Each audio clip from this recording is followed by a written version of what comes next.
मोहिनी एकादशी।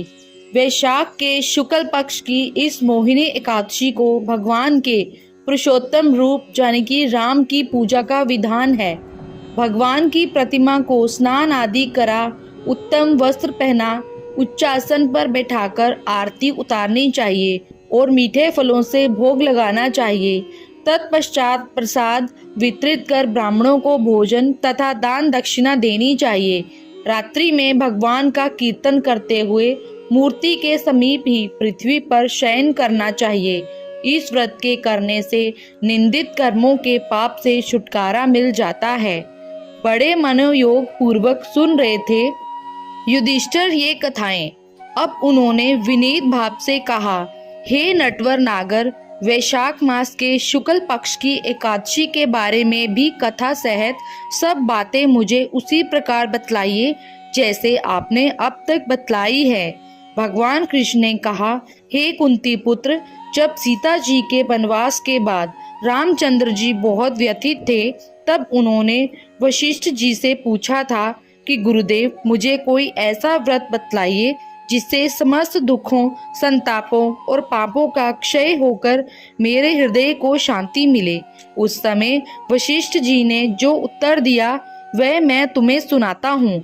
महर्षि वशिष्ठ जी ने कहा, हे राम, आपने कोई पाप नहीं किया। आपका तो नाम लेने से ही मनुष्य के सभी रोग शोक मिट जाते हैं। ये प्रश्न आपने लोकहित की भावना से किया है, अतः मैं आपको बतलाता हूँ कि मानसिक शांति की प्राप्ति और संताप तथा पाप मिटाने का अमोघ अस्त्र है मोहिनी एकादशी का व्रत। वैशाख मास के शुक्ल पक्ष की एकादशी को मोहिनी एकादशी कहा ही इसलिए जाता है कि इसका व्रत करने से मनुष्य के पाप तथा दुख दूर होकर वह मोह जाल से मुक्त हो जाता है। अतएव दुखी मनुष्य को ये व्रत अवश्य करना चाहिए। मैं इसकी कथा कहता हूँ, आप ध्यानपूर्वक सुनिए। सरस्वती नदी के किनारे बसी सुंदर और संपन्न नगरी भद्रावती में द्युतिमान नाम का चंद्रवंशी राजा राज्य करता था। इसी नगर में धन धान्य से परिपूर्ण धनपाल नामक एक वैश्य भी रहता था। वह वैश्य अत्यंत धर्मात्मा एवं विष्णु भक्त था। उसने नगर में अनेकों भोजनालय, प्याऊ, कुएं, तालाब एवं धर्मशाला आदि बनवाए।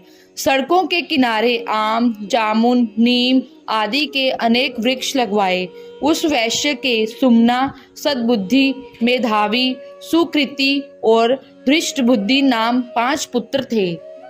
उसके 4 पुत्र तो धर्मात्मा थे, परंतु सबसे छोटा बेटा धृष्ट बुद्धि महापापी, लंपट और दुराचारी था।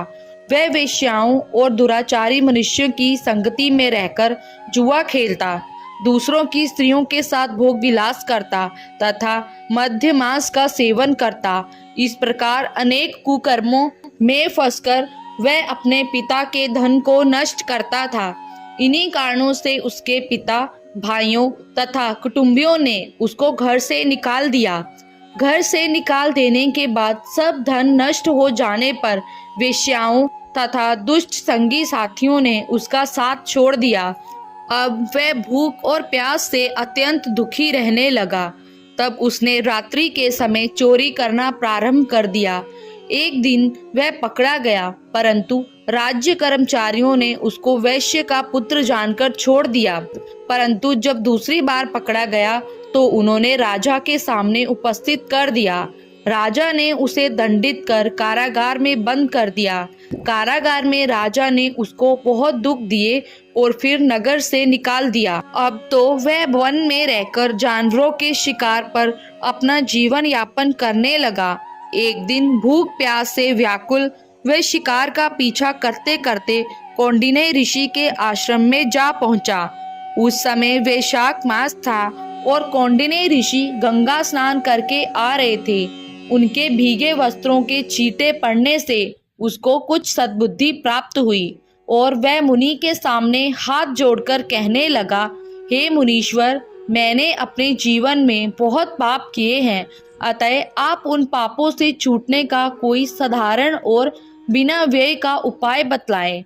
उसके दीन वचन सुनकर ऋषि कहने लगे कि ध्यान देकर सुनो, तुम वैशाख शुक्ला एकादशी का व्रत करो। इस एकादशी का नाम मोहिनी है और इसे तुम्हारे सब पाप नष्ट हो जाएंगे। मुनि के वचन सुनकर वह अत्यंत प्रसन्न हुआ और उनके द्वारा बताई गई विधि के अनुसार उसने मोहिनी एकादशी का व्रत किया।